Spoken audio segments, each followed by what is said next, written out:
Leon! I got it! This video contains spoilers for Resident Evil 4, a game released in 2005 that exists on every platform, so go play it. Additionally, there will be mild spoilers for the entire Resident Evil series. Thank you and enjoy the video. Louis!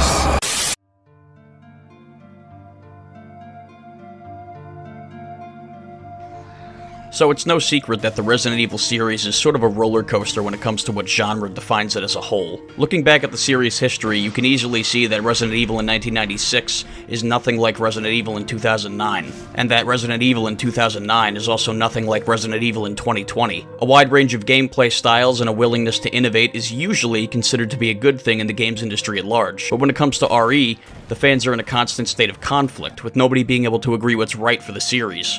Is RE6 the best in the series because of its dynamic melee combat? Are the original 3 games the only good ones because of their strict adherence to survival horror? Is the fact that Resident Evil for Game Boy Color was never released the greatest tragedy in video game history?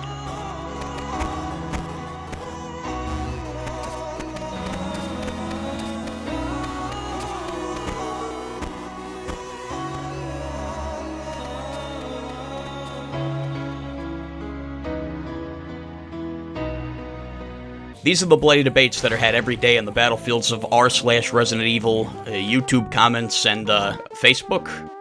Yeah, probably Facebook, most likely. Oh my god. While I can agree that there are huge dips and spikes in quality across the series, I'm not completely set in my biases. In most cases, I can see points for and against any game in the series, even the ones I don't like. However, there's one opinion held by a chunk of the fanbase that I can't seem to get behind, and that's the idea that Resident Evil 4 is somehow single-handedly responsible for killing survival horror in the series. Until, you know, RE7 and Remake 2 brought it back, of course. This seems to stem from the fact that with each game that came after it, Capcom leaned harder and harder into the action side of things. Likely due to the fact that action games generally sell better than horror games.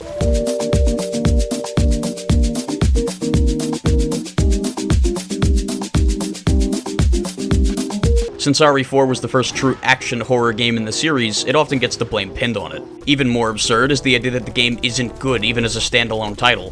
Which is like, I mean, like how can you think that? Have you fucking played it? It's fantastic. Despite this opinion being held by some of the fans, an even greater number agrees that the game is easily the best among the action-oriented RE titles. And I tend to agree with them. I'm gonna be upfront about this. I'm a man who's passionate about the things I enjoy. And I really enjoy RE4. So today, I'd like to talk a little bit about what I think makes RE4 such a good game, and also dispute the idea that this game killed survival horror in RE as a whole. Because in my opinion, RE4 is one of the most consistently enjoyable games in the series, and while nothing's truly perfect, I'd dare to say that as far as linear single-player games go, RE4 is pretty fucking close. Putting it in the same camp as something like RE6 or Operation Raccoon City is honestly just insulting. So sit down, shut the fuck up, get a healthy snack, subscribe to the One True Stan, leave an angry comment, and let me tell you why Resident Evil 4 is basically perfect. Did you like that? Like, I did the little, here's the title drop thing. It's like a real essay video. I'm doing it. I'm doing it, guys.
I'll start this off by admitting that I'm biased. I heavily prefer the RE games that focus on horror over action. Remember earlier when I said, is RE6 the best in the series because of its melee combat? Well, if that question was aimed at me, my answer is a flat no. Cool as shit action movie badass fighting moves alone aren't enough to keep my interest in any game, especially not an RE game. But that's not to say that I think action-focused titles can't work in this franchise. It's just that RE6 gets it wrong in a very specific way. While I do think that RE6 is a pile of garbage, it's not solely because action bad. It's because the game's enemies don't pose enough of a threat to warrant the action. When you really understand the combat, RE6 just feels like a zombie-killing violence fantasy game, similar to Dead Rising. And that would be fine, if the game didn't constantly try to act like the zombie outbreak is this huge threat and that the whole situation is supposed to be so tragic. When the game presents a cutscene of something sad happening during this zombie outbreak, I'm not sitting here having my heartstrings pulled. I'm just waiting for the cutscene to end so I can get back to beating the shit out of zombies with my fucking karate moves. Look, don't get me wrong, fast-paced, fluid combat is great. I've recently become addicted to Monster Hunter and it's ruined my life.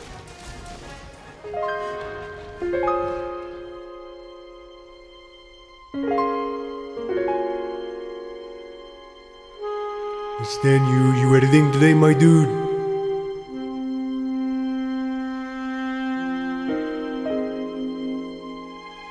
Stan, where's the RE4 video? Stan, you've been gone for 2 years. Where's the fucking video, Stan? Stan?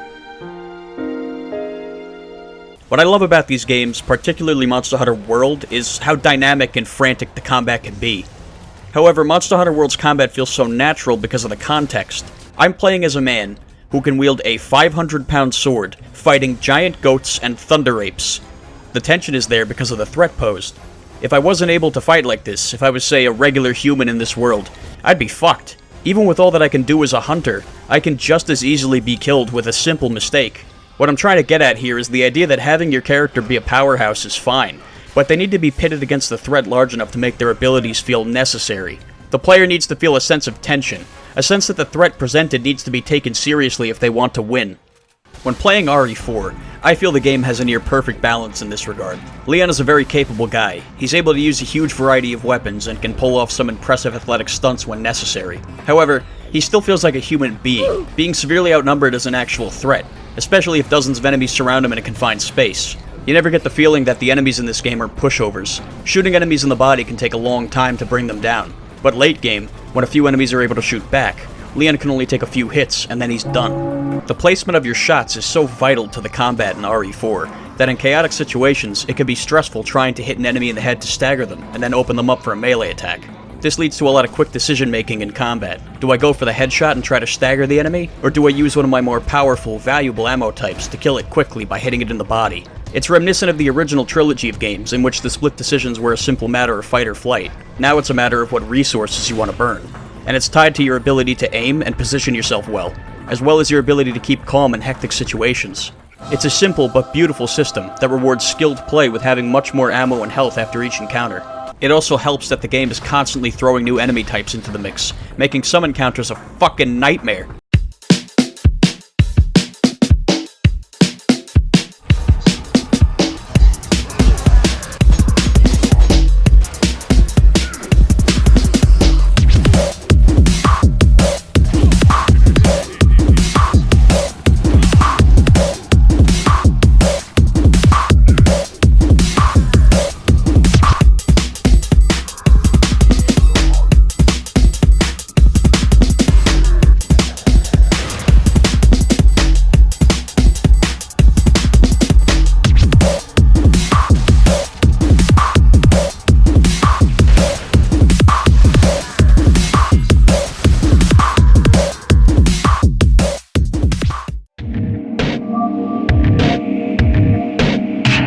Leon's a capable character, but when an overwhelming force presents itself, the tension spikes. You just never get the feeling like this is all too easy for him. It's not just the action that makes this game so much fun to play. It's the feeling that you're struggling against an overwhelming force, and that by using every tool and ability at your disposal, you can overcome that force like an absolute Chad. The opening sequence is so much fun that when I was a kid, I would start new playthroughs over and over just to see how many enemies I could take down before the cutscene would play. But it's not fun because I can mindlessly blast away at the ganado for 2 minutes. It's fun because a whole fucking town is trying to kill you and all you have is a dinky little handgun and some spin kicks to defend yourself. But if you know what you're doing, that's all you need. I hope I've made my point clear in this section. The action in RE4 isn't done poorly. There's some easier segments, and admittedly the game is a lot easier when you're on your 400th playthrough like I am, but you never feel like Leon is just tearing through these guys like Frank West. There's a lot of actual effort in the combat, and it makes it fun to fight enemies. Every shot counts, every weapon has its use in any given situation. You also feel like Leon, and only Leon, could do all this, because he's got all these skills and guns, and yet he's still in danger. It makes both the story and the combat feel meaningful, even if you are just blasting away at dudes mindlessly sometimes.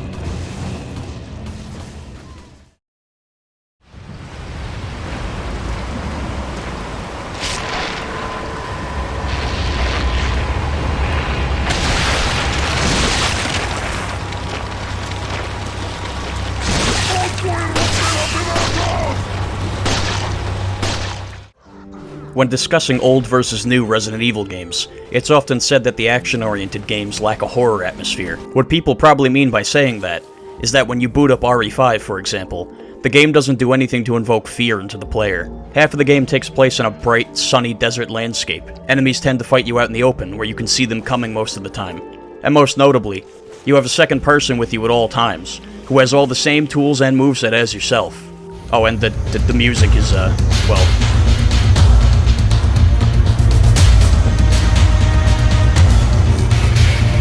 All of these elements work to make the game feel more like a bro shooter, as if this is some COD-like military ops game, rather than one where you're supposed to be outnumbered and pitted against horrifying monsters. What results is a game where you shoot the bad guys, talk in military speak, and shoot the bad guys, and What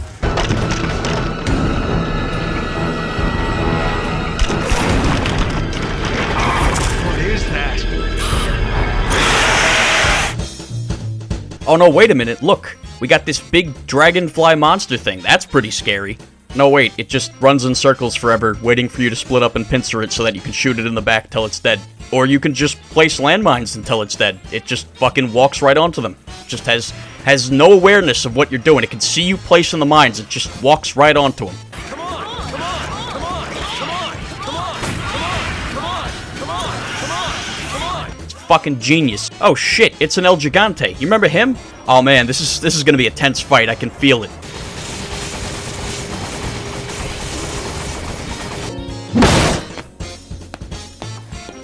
No, it's a stationary turret segment and it's almost impossible to fail. Isn't that fucking fun? Isn't this a fun boss battle?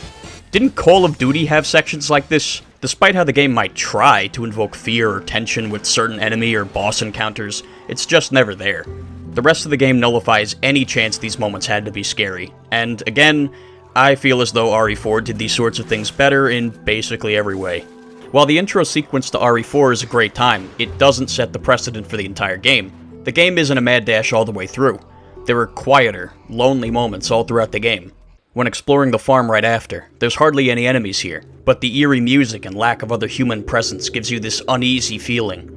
Like you're being watched. Like somewhere in this village, these people are planning their next ambush. Then shortly later, you realize there's half a dozen enemies creeping around here. The same area that felt as though it was abandoned just a second ago was actually crawling with enemies just waiting to get the drop on you. The music shifts, and suddenly a bunch of ganado are coming out of the woodwork, calling out for backup, coming after you. Through situations like this, the game gives you this feeling that you're totally alone, and that everyone around you is against you.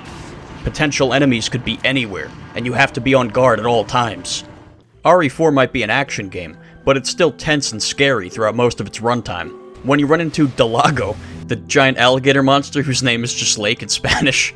Stan, I hate to correct you here, but Delago is clearly a based salamander, not an alligator. You clearly do not know your animals, and therefore the video is bad. It has impact because you've gone from creeping through a swamp to fighting for your life on a shitty little motorboat. It helps that this thing is also referenced before you see it. Players who seek out information will find documents that hint at what's to come. the kinds of monsters they'll end up fighting later on. In some cases, you can even get an idea of what these things were before they became these monsters. This is good.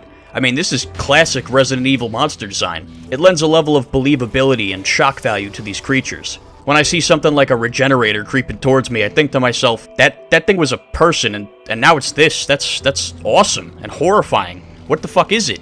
I also think that the difference in music between the calm segments and segments where you're fighting for your life really add to the horror atmosphere, often carrying the experience. Certain sections have little to no music at all, but then others have soundtracks that reflect the nature of the danger. The theme for the lake boss reminds me of Jaws.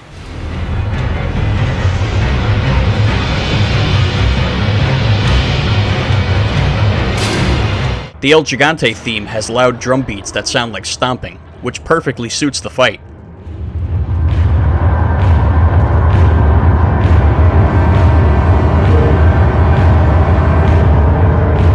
And the Regenerator's theme, combined with its raspy breathing, just gives me fucking nightmares.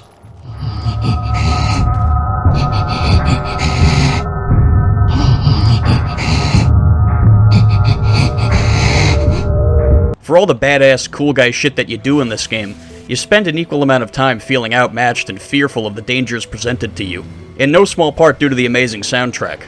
Going back to that dragonfly thing from RE5, it just shows up. Nothing in the game hints that this thing exists, and there's really no reason for it to be a dragonfly, but it is. Sorta. I think it's supposed to be a bat. I don't know. It looks like a dragonfly to me. There's no information about it in-game, so it just comes off as the devs are trying to scare me with this thing's hideous appearance. And unfortunately, you know, fighting this thing in an open area in broad daylight, I mean, come on. Also, the music just sounds like some royalty-free chase music for like an indie horror film or something.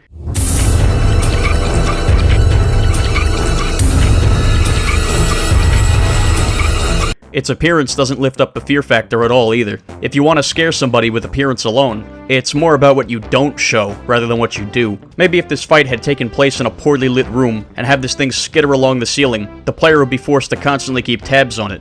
Otherwise it could disappear and get the drop on you. That would be a good way to derive tension from this thing's presence. But as it is, it's just some monotonous boss fight to break up the usual combat. It doesn't have any impact, it's just there.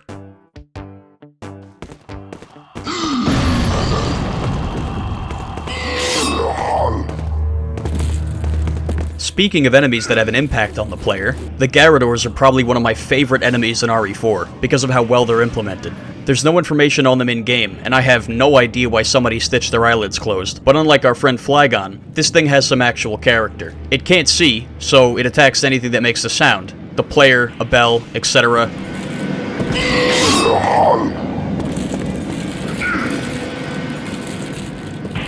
If you fire a gun, it'll immediately start chasing you around and take chunks off your health bar. Due to its behavior, you get the feeling that despite not knowing what happened to these things, they're full of rage, probably due to being tortured, and they'll take it out on anyone dumb enough to breathe near them. There's only 4 of them in the main game, but the way that they change the flow of a battle makes them incredibly memorable. Whenever one of these things is present in a fight, your attention is glued to it.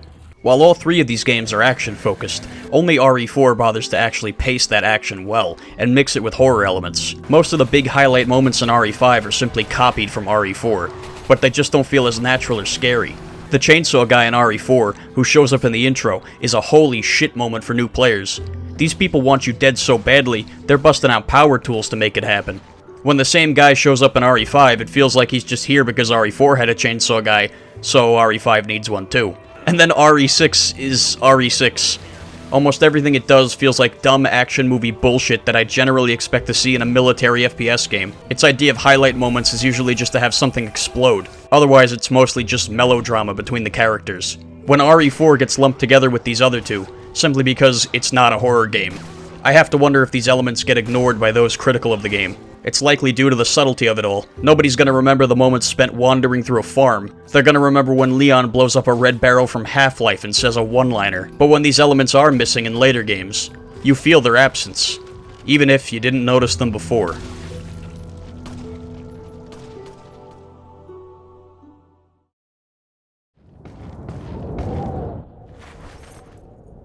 Over here, stranger.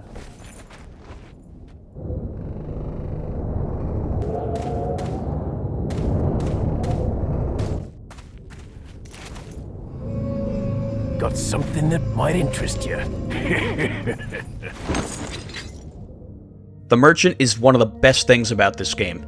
His presence somehow feels natural, despite how goofy it actually is. You can almost believe that some arms dealer would be doing business in the middle of bumfuck nowhere when the local government is run by zealot worm people. His actual role in the gameplay is pretty simple. He sells guns and upgrades, which become necessary later on, as enemies tend to get tougher. But why not have a menu to do all this? Why not just buy and sell items between chapters? What's the point of having a character for this? Well, RE5, 6, and even Operation Raccoon City have nothing more than a menu system as their shop. I think most people can agree that compared to those games, the merchant is just a lot more fun. It adds a lot of character to the game, and it also makes finding him hanging out somewhere sort of a break for the player. He doesn't spawn where enemies can reach him, so finding him usually means that you can restock and prepare for what's next in safety. He has the same effect on the player as the save rooms from the original trilogy of games. When you see him, you sort of just breathe a sigh of relief. Beyond that, he adds to the memorability of the game. The phrase, "What are you buying, stranger?" Damn it. Is sort of a meme. You hear it so often and it just sticks with you. There's a ton of great ways to meme the merchant himself as well, since his phrases are just so funny out of context.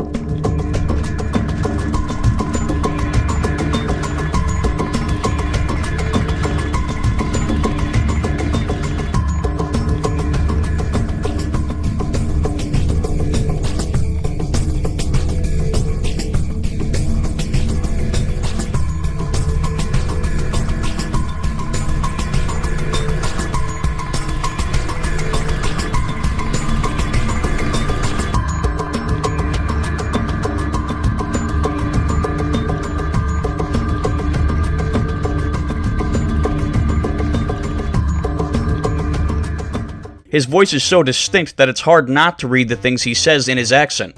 A nice little touch that I think is funny is that if you shoot the merchant, which you're allowed to do, he actually dies, and then any places in a given chapter where he would be located, he's gone now. The game actually punishes you for doing something stupid. And I mean, like, what kind of monster would harm such a wonderful, innocent soul? I mean, this guy goes through hell and back to keep pace with you, to make sure you have all the supplies you need, and you think it's funny to shoot him after all his hard work?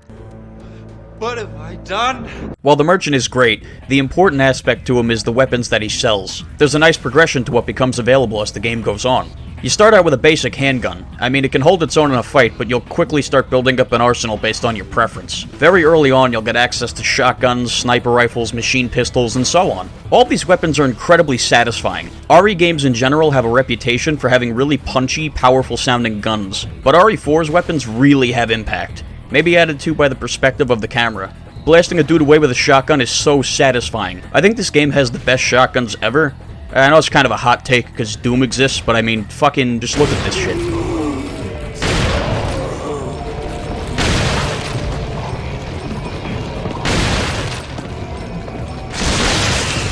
The TMP can stun lock enemies, and it's just really funny to see them jittering around. It's also a great way to stop them from advancing towards you. Even the handguns in this game feel powerful, since hitting an enemy in certain body parts causes them to recoil in pain or fall over. Or just blow their fucking heads up. It's all great. I have to admit though, RE5 does weapon progression and upgrades a bit better, honestly. It's basically the same system, but every weapon actually has pros and cons now, even without upgrades. When you get access to new guns in RE4, a new weapon in a category is usually just a direct upgrade in its base state.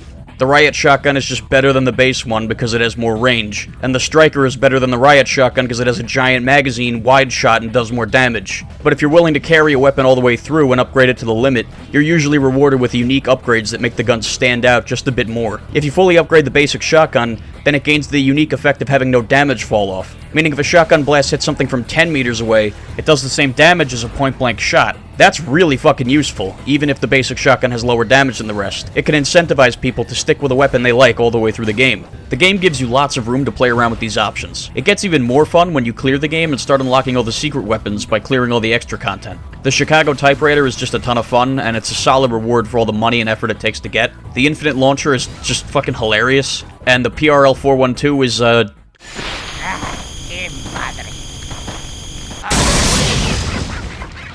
yeah, the game spares no effort in making the gameplay fun.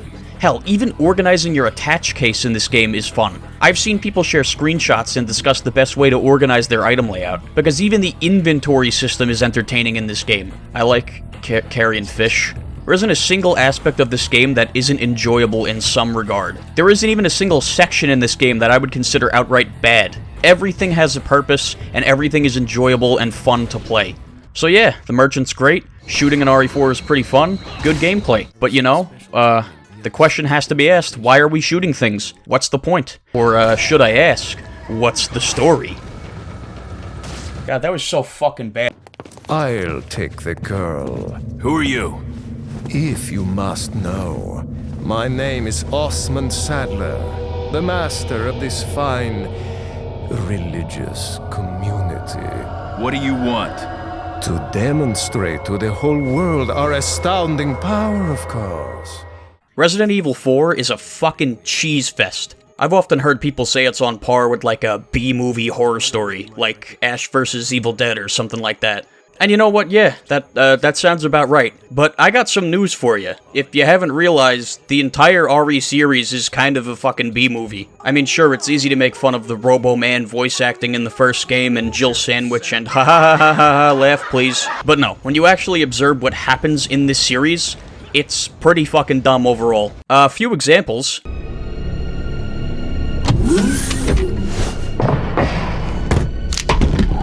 There he is.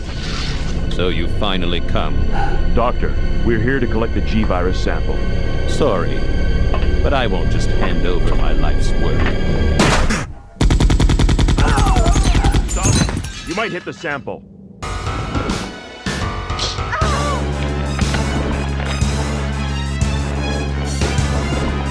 What the hell is this?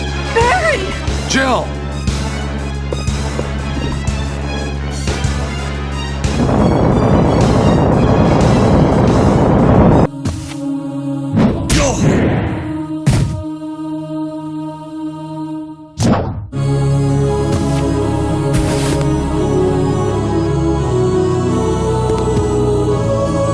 You're coming with me.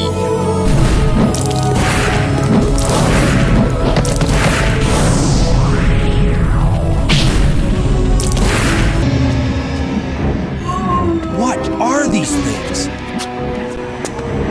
All right, that's far enough. Don't move! Don't move.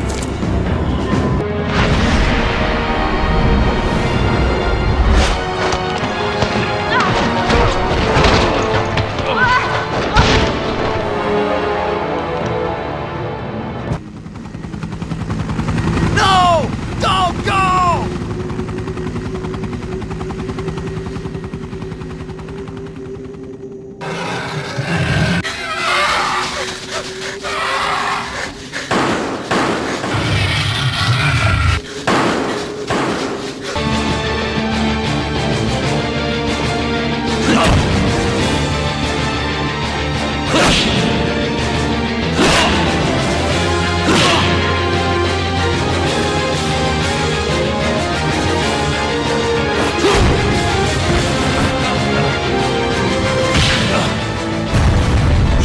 I'm not human anymore. But just look at the power I've gained.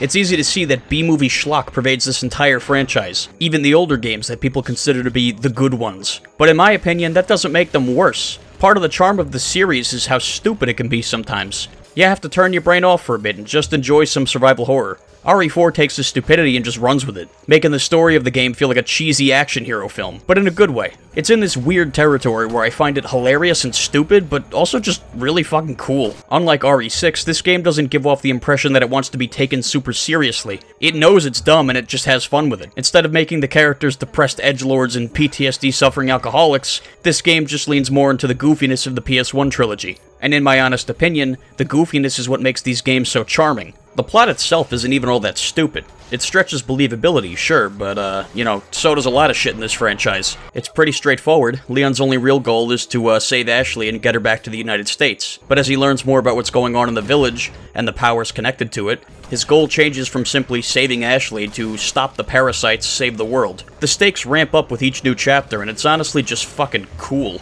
Sadler's endgame is to send Ashley back to the US after getting ransom money.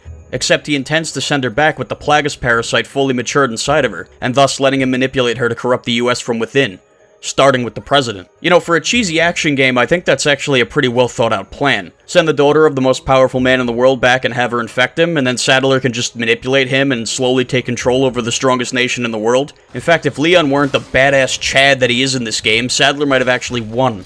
What helps keeps things interesting is that all the characters are pretty great.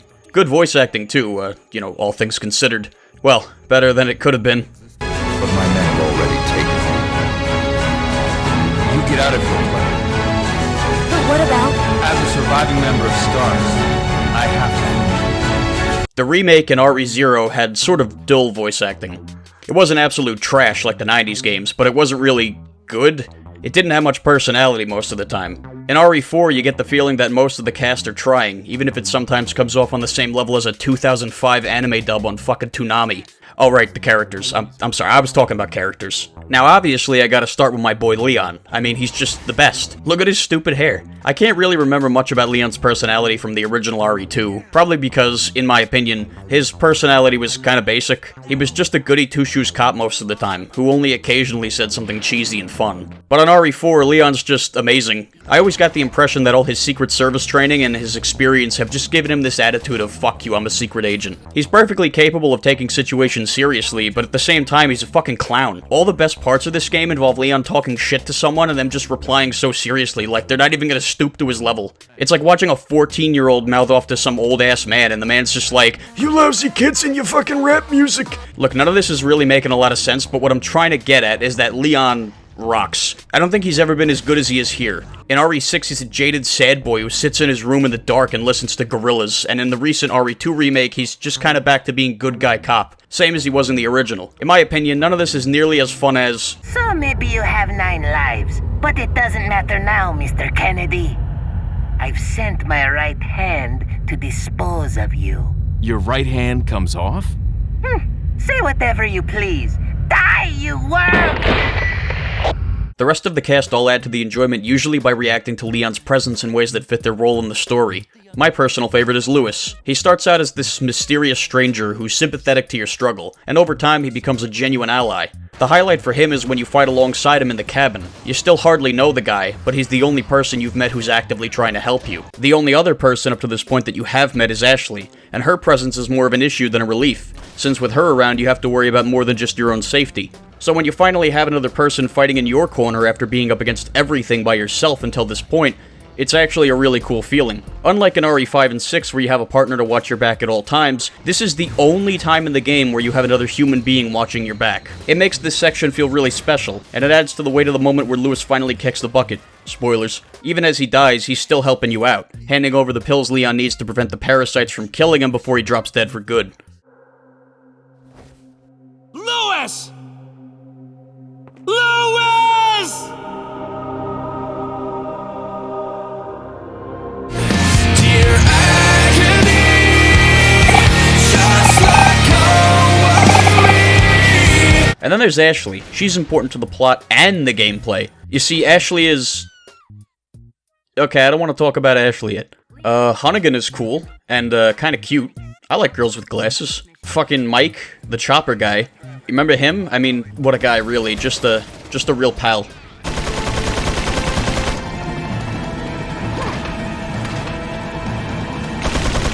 Mike, please, I really need you to kill this turret. What are you doing? It's too bad he fucking dies.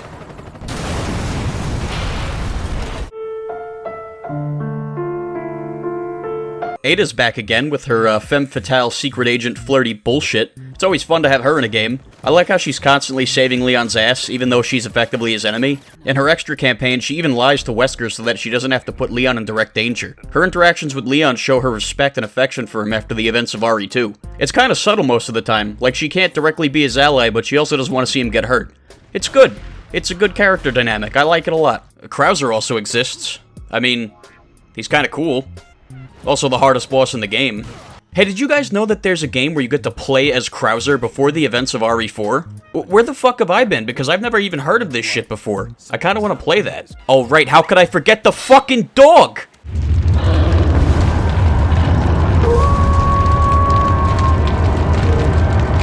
Hey, it's that dog. What a good boy. All the villains, while simple, fit the role in the story pretty well too. Each main villain you encounter seems to up the ante a bit. With each new villain reveal, you feel like you're getting deeper and deeper into the thick of it. You start off dealing, albeit briefly, with the village chief, who's just kinda concerned with keeping you from destroying the village and killing all of his people, but it's clear from scattered documents you can find that he's still very loyal to Saddler, and that he's also just the low man on the totem pole here. You sort of feel like this guy is just a pawn doing as he's told, not even bothering to speak to Leon more than like a single time. To him, Leon's just a threat that needs to be removed.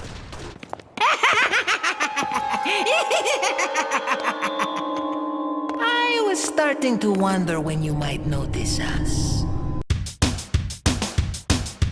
But then Salazar shows up and the real fun starts. I mean, this guy's fucking amazing. He dresses like George Washington. He's like 4 feet tall. His bodyguards are fucking xenomorph ripoffs. And he's only 20 years old, despite looking like my dead grandpa. The exact opposite of the 2,000-year-old dragon girl who looks like she's 9, so it's okay to fap to it trope. Generally found in Japanese media. What do you mean, don't say that? Anyway, Salazar might be my favorite RE villain simply because he's got some of the best banter with Leon and he really has a presence during the middle act of the story. He'll often appear before Leon just to taunt him or fuck with him by deploying some traps or sending some goons after him before quickly leaving. Like, it's stupid. It's really stupid that he would just keep giving Leon small windows to shoot him in the head by showing up like this. But the smug little bastard just thinks he's the hottest shit. It's great. It works in favor of the story too, because as the plot progresses you realize that Salazar is about as much of a pawn as the village chief. He's just full of himself because Saddler, the real top dog, lets him feel that way. Salazar is the one who gave Saddler and his cult access to the Las Plagas that his ancestors had worked to seal away. By doing this, he feels he's repented for the sins of his ancestors, and since he's a follower of Saddler's religious cult, he feels super important being the one who released the Plagas and gave Saddler his power. He even goes as far to claim that the Plagas are slaves to his whim, as if to imply he's the one in absolute control, when, in reality, it's Saddler who's really in control of what's going on here, and Salazar is just being used. This is evident when Saddler shows no concern for the fact that Salazar is dead, upon learning of his death from Leon. I hate to break it out to you, but Salazar's dead. Yes, it seems that way. Saddler, why don't you give up and let Ashley go home? Perhaps you are disillusioned with overconfidence, just because you killed my small-time subordinate.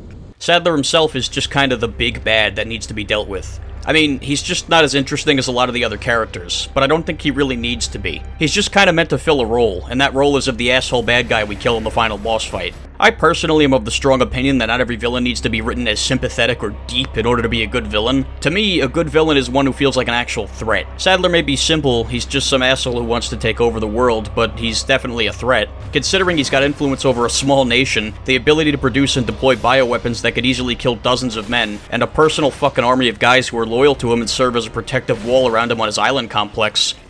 I mean, he's not one to be taken lightly. I think RE4 does the cheesy action horror type of storytelling better than most games in the series. It leans heavily into the action and cheese a lot of the time, but I personally believe it's not too far from what came before it. It never becomes stale. Villains are revealed and killed in a timely manner, meaning nobody overstays their welcome. Plot points are given somewhat naturally through dialogue and collectible documents. And most importantly, the voice acting doesn't sound like it was done by a text-to-speech program that was somehow taught to have inflection in its soulless robot voice. That was too close. You were almost a Jill sandwich.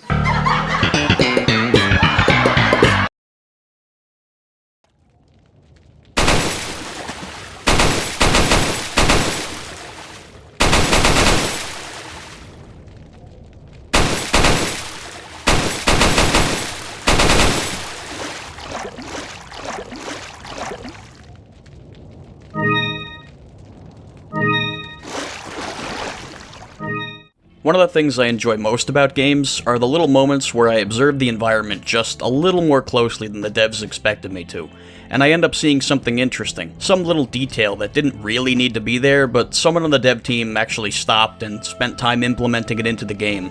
Extra details get taken for granted a lot, even by me. My main concern with any game is how fun or interesting it is. A lot of the time I focus my praise or critique of a game primarily around if I enjoy the gameplay. Other times I focus on the level of depth the game provides. While RE4 isn't a super deep game, one thing I appreciate about it is the way that things are put together and presented. This game is from early 2005, by the way, an era where graphics were miles more restrictive than they are now. And yet many games from this era have more detail and effort put into them than games that look almost realistic today. I'm not sure if I should be praising the game for adding things like killable crows or, fucking being able to stop and fish with a harpoon after fighting the lake boss, but I feel a sense of respect for the fact that these things are present. They're kinda stupid and they don't really make me stop and go, wow, this is the best game ever made, but they add a little bit of extra fun that wouldn't be there otherwise. A personal favorite mechanic of mine is how if you wait around long enough on the farm, the chickens will actually lay eggs of a random color and rarity. If you're lucky enough to have one lay a golden egg, that's a free 3,000 pesetas you get for selling it.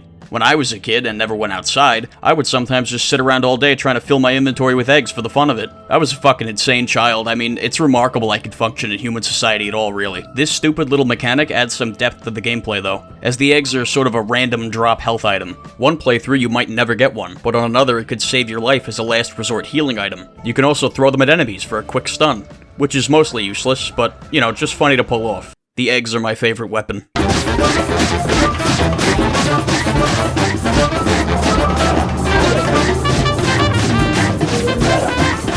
The ammo boxes that you burn through hundreds of in the game are also full of charm. Each ammo type has a distinct color and box art, and when you arrange them in the attach case, you can actually flip them over and lay them upside down. Someone on the RE4 dev team sat down and modeled fucking ammo box textures just so you could fuck around and make your attach case look as neat and presentable as you want. That kind of dedication is something I just adore. It's like every little thing in this game needed to be the best version of it that it could. And the devs took extra time to make sure anything that the player could examine closely would have some visible effort put into it, even if by now the textures make certain things look severely dated.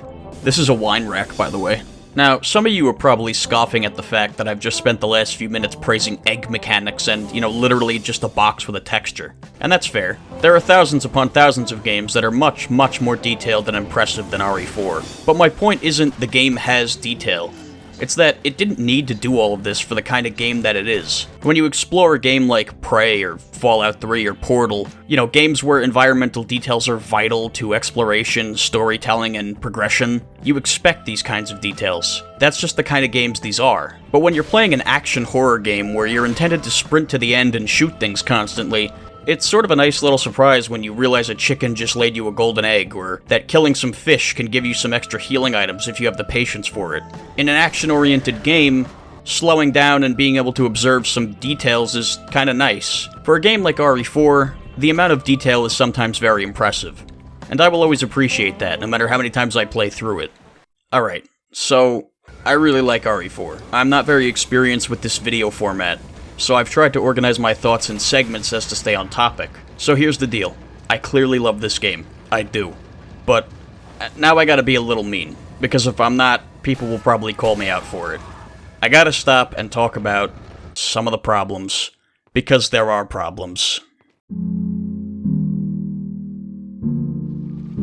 I originally didn't intend to dedicate an entire section of this video to talk about what I perceive to be the flaws of RE4. However, Capcom has been releasing new RE games every year for a few years now, with 2 of those being remakes. With this in mind, I don't think it's a stretch to say that they'll eventually attempt a remake of this game, and so I felt it was worth expressing the things that I think genuinely could be improved upon.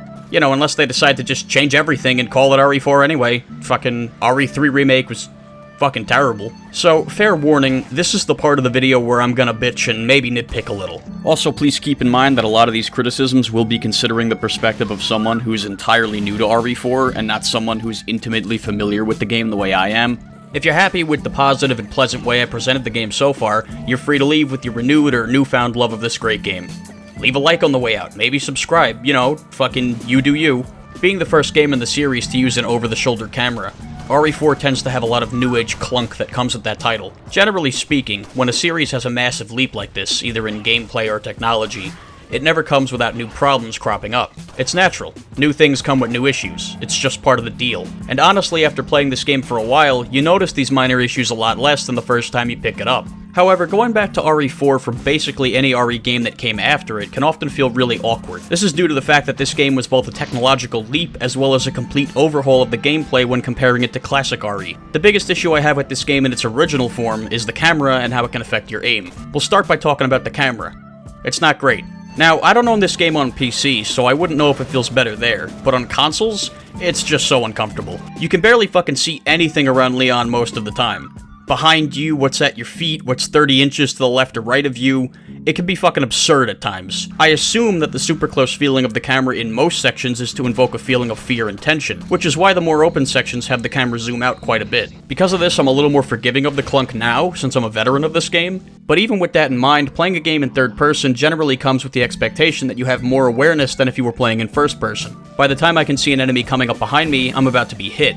It wouldn't be so bad if you could rotate the camera and adjust the angle at which you view Leon, but no. The fucking camera has a snap-in-place design, where the most you can do is slightly use it to look around. This requires you to have your fucking thumb on the joystick the entire time, meaning it's incredibly awkward to look around while in combat. The absolute second that you let go of the stick, the camera goes back to its usual positioning behind Leon. This might be manageable with an alternate control scheme or button mapping, but since this is a GameCube game from 2005, of course there's no option for that.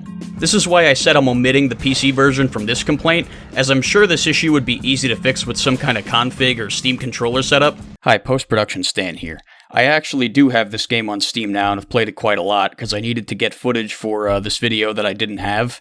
And playing on keyboard and mouse definitely gives more camera control, but the keyboard controls are fucking terrible, so we can just kind of add that to the list of complaints, I guess. The game was built around a controller and is honestly just best played with a controller, so I guess it's just adapt to the bad camera or just, you know, don't play RE4. Personally, it doesn't bother me that much. I am mostly just including it because people have brought it up when I've talked about the game with them before. Also, the aiming kinda sucks, and it sucks in RE5 too. The reason I aim so well with it in this footage is because I've adapted to it over hundreds of hours of playing this game multiple times. In truth, the laser sight aiming is serviceable at best, and I've always kinda hated it. Well, actually, the truth is I've hated it since I played the Wii version of RE4. In the Wii version, the infrared motion-controlled aiming made combat feel fast and fluid. I personally consider that to be the best version, as it ditches laser sights for an aiming reticle. The aspect that I think works the best about it is that you can aim the reticle before Leon pulls up his weapon, meaning you always know where your gun will be pointing once you start aiming. In the standard version, it can often be hard to tell where your weapon will be pointed when you bring up your gun. Fiddling with the camera seems to have something to do with it, but with no pre-aim reticle it's just awkward and uncomfortable, especially in confined spaces. It wouldn't be as bad if the sensitivity was adjustable, but it isn't, and the aiming speed is really, really slow. These things make the game kinda awkward if you're new to it. You need to build up a lot of muscle memory, and friends of mine have even said the awkward camera turned them off to the game because they couldn't get used to it. It's a shame, really, because, I mean, it's a great game, and I just wish that it was a little bit more accessible for new people. On the topic of things being clunky and weird, the game doesn't have any way of quickly swapping weapons while in combat. In later games, you can quickly swap weapons using the directional pad, but that's not all. You can also hotkey items such as first aid and immediately use them with no menu fumbling. What bothers me about this one especially is that from the game's very inception, there was no reason not to have this. The directional pad in the GameCube controller is nothing more than an alternate movement scheme for boomers whose old man brains couldn't adapt to using dual sticks for tank controls. The D-pad movement controls were included so that people who were used to the fixed camera games wouldn't have to learn a new control scheme. It's kinda sad. Instead of giving people a shitty, inferior movement option, these directional pads could have been perfect for assigning items for quick use like what Resident Evil 5 has. Instead, right as I'm about to be killed, I just open up my fucking briefcase to heal real quick, and then I casually pull out an RPG or a shotgun, and everyone just sits there and waits for me to finish. While there's nothing inherently wrong with this system, it's just kinda clunky, and it's an easy thing that could be fixed in a re-release or remake of this game.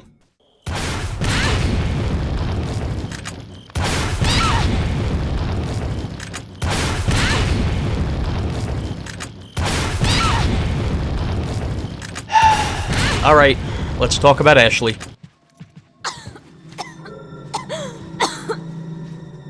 You alright? I'm fine! Leave me alone! Ashley, wait!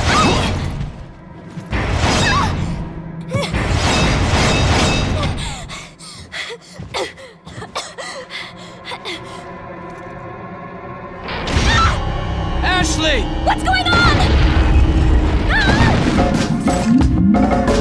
My feelings on Ashley are mixed, both as a character and as a gameplay element. On the one hand, most of my deaths or fail states are solely because of her, but on the other, the way she's incorporated into the game makes a lot of sense and definitely adds to the tension when you're forced to protect her. Also, she's kind of adorable. Ashley's role in the story is effectively that of a damsel. She's not really capable of much. Looking around the internet reveals that a lot of people think Ashley could have been a better partner if she was a stronger, more capable character. Here's the thing though, she's designed to be weak and defenseless on purpose. Having a reliable partner diminishes the tension of combat. Just look at RE5 for examples of that.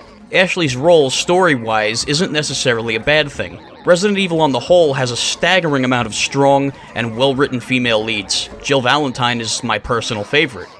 You know, until RE5. Not every female character has to be an Ada Wong or Sheva Alomar. It's okay to have defenseless, weak characters. As far as I'm concerned, Ashley's more akin to someone like Sherry Birkin from Resident Evil 2, where she's not exactly combat capable, but she can still occasionally help Leon out in various ways. In gameplay, this usually just means having her operate a machine or drive a bulldozer so that Leon can focus on fighting while Ashley assists with puzzles and navigation. Problem there is that not nearly enough of the game actually gives her anything to do. She's usually just in the way. Sections with Ashley take up about, I want to say, at least a third of the game. But they feel a lot longer, because managing her is really stressful. I praised the game earlier for not giving you an AI partner who is always there to help you, and instead giving you Ashley, who's a liability to your safety. And I meant that praise. I do think Ashley's role makes sense and adds tension. But to put it simply, I don't exactly like it. She can't defend herself, she takes massive damage from everything, and enemies will straight up run past you just to grab her and run, like, hello, asshole, I'm right here and I have a gun, fuck off. If an enemy manages to grab her and get her to an area door that leads out of the section you're in, you fail immediately. If any enemy manages to kill her by accident while attacking you, you fail immediately. If she happens to be in the way a single fucking time, and a single fucking bullet grazes her leg, she dies, you fail immediately. This is the most fragile woman I've ever seen in my life, and you really feel that when you're playing these sections. Oftentimes, defending Ashley boils down to get her behind you and bottleneck the enemies through a doorway. That way they can't slip past. It makes these sections feel much more tense, but promotes really boring ways of playing the game. What really gets on my nerves is how the game thinks I'm stupid the second she's in danger. If an enemy grabs Ashley, she starts screaming about as loud as a tornado warning siren, over and over again until you rescue her. It becomes really annoying in hectic situations where you're already knee-deep in shit, trying to keep yourself alive and save Ashley at the same time, and your ears are treated to Ashley screaming as if you aren't already sweating all the G-fuel out of your body trying to get to her. I gotta calm down. Because I'm sounding way too negative.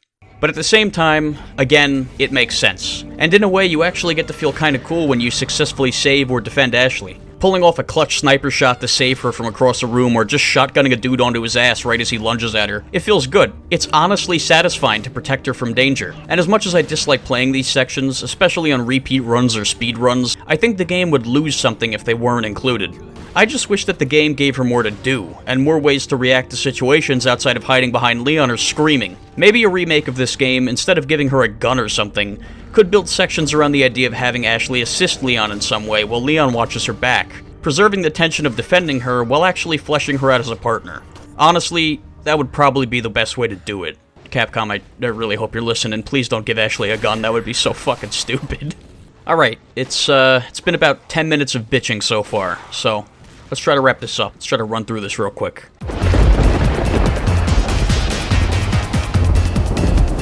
QTE events in mid-combat are stiff and sometimes don't register if you move slightly after the prompt appears, resulting in cheap hits. The third act is kinda weak, it often feels a little rushed compared to the rest of the game, but that might be because the island is the shortest section of the game. Puzzles are kinda crap, and the game often idiot-proofs itself, but I feel like the rest of the game is so good that it makes up for it. Oh, also, the Krauser fight can go fuck itself. Only boss fight I don't look forward to on repeat playthroughs. Not because it's hard or poorly designed.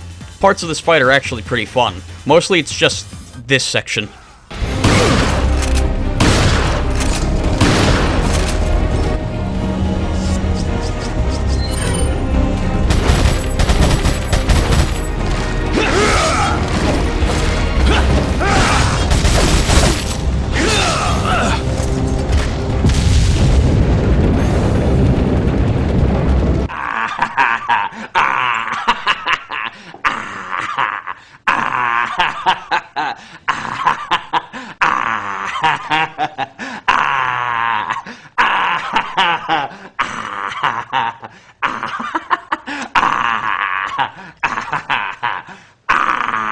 Before anyone leaves a comment about it, yeah, I know you can cheap him out with the knife. That's fucking boring. I'm not doing that. Shut the fuck up. But, yeah, see? I'm not totally biased. I mean, RE4 is a very special game to me, but it's got its flaws, and I definitely see them. I just feel that the game has a lot more good going for it, and all the good outweighs the things I dislike about it. But anyway, I think it's time to wrap this thing up. This video's long enough, and I'm getting tired of listening to my own voice and fucking Audacity. So, without any further ado, let's move on to the conclusion. Honestly, I could go on all day about this game. I mean, what can I say? I just really love RE4. It's a very special game to me. It was my introduction to the series alongside the RE1 remake. Because of that, I think I'll always have a nostalgic bias for it, regardless of the game's overall reputation or how that might change with time. But bias aside, I do genuinely believe that RE4 is a special game, not only to this franchise, but to gaming as a whole. The existence of this game, as a concept, led to many other great action horror games. Dead Space, another incredible action horror hybrid, only happened because EA wanted to have their own hyper-polished RE4 competitor.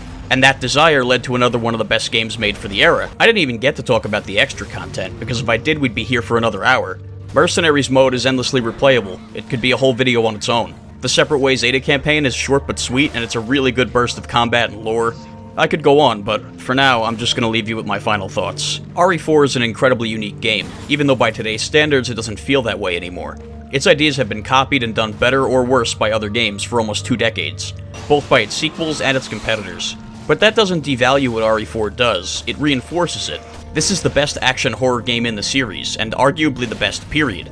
It knows how to pace itself, the combat never becomes boring, the story knows not to take itself too seriously and just have fun, and almost every single aspect of this game was crafted with loving care.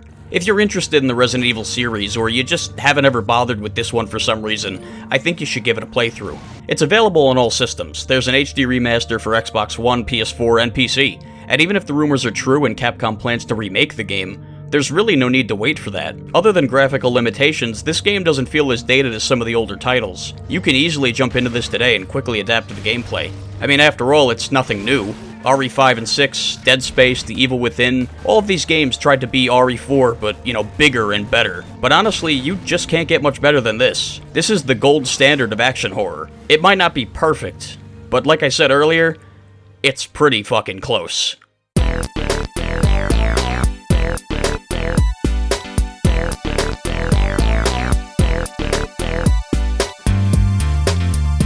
Hi, it's me, one last time. I promise I'll try to keep this brief, because I know this video's been very long and a lot of you just want to see the credits and be done with it.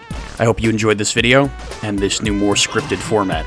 This project took an absurd amount of time to make, I think over a year in total, just because of issues I had and not really being confident in what I was doing here. I nearly ended up giving up on this hobby altogether for a lot of reasons. Not just, you know, hardware issues with my computer, but also just, you know, extenuating circumstances, life got in the way. During my hiatus, I built a really strong computer, and I decided that, you know, I did want to give YouTube another shot. So this video is sort of a reboot of the channel. This is sort of the direction you can expect me to go in. It's not that I want to abandon my old stuff completely, it's just this is the kind of content I feel like I have more fun making. I watch a lot of channels that do this sort of scripted analysis, opinion piece style content, and I said, hey, you know what? Maybe I'll shift my own channel towards this direction. Regardless of what I choose to make, the hiatus was a result of my life not really being in order and my priorities not being straight. My life is in a much better place these days, and I can balance real life with my hobbies more effectively. So hopefully the next video won't take, 2 years. I'm also free every weekend now, so I'm thinking of starting up weekend streams. If you're interested in that, I'll probably be talking about it more in the Discord server, maybe on the little community tab on YouTube. On that note, please join the Discord server. We're all pretty chill. Just don't be a dick. Don't come in being, like a fucking try-hard. Come connect with me. Hopefully you can be here for whatever my next project ends up being. I mean, hell, maybe you'll be involved. One of the benefits of a small community is that I can, and I do enjoy, involving people in the things that I work on, and seeing what other people are working on. King Devil Joe, or Kaiser Devil Joe as he goes by on Twitter, and Joe Cab are 2 people who really helped me out with this project. I will have links to their stuff in the description. And beyond that, I just want to thank everybody who was there for me while I wasn't uploading, who was there for me during my hiatus, and who supported me on, wanting to do this project, wanting to reboot my channel, wanting to be creative in a different way, and not give up on this stupid little hobby that brought me some joy. I really wouldn't have had the motivation to put all the effort that I did into this video if it weren't for the guys in the Discord and the couple odd people who remembered this channel and reminded me every now and again that they were waiting for more. I love how this video turned out, and I'm excited for my next project. On that note, thank you for watching this entire video. I know it was much, much longer than the stuff I was putting out before. Thank you for listening to this little vent at the end. Kind of just needed to get some of this out there. And I hope that you enjoy what this channel puts out going forward.